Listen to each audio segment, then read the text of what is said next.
How to shop using Atome card in grocery shopping. Hey everyone, if you're looking for a way to make your grocery shopping more flexible, the Atome card might be the perfect solution. In this tutorial, I'll show you how to use the Atome card for your next grocery trip. Let's get started. First, make sure you have the Atome card and app set up. If you don't have it yet, download the Atome app from your app store and sign up and activate your Atome card. Once it's all set up, you're ready to go.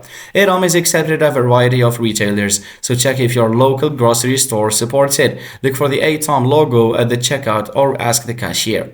Now pick up your items that like you normally would. When you're ready to pay, head to the checkout counter and let the cashier know you'd like to pay with the Atome card.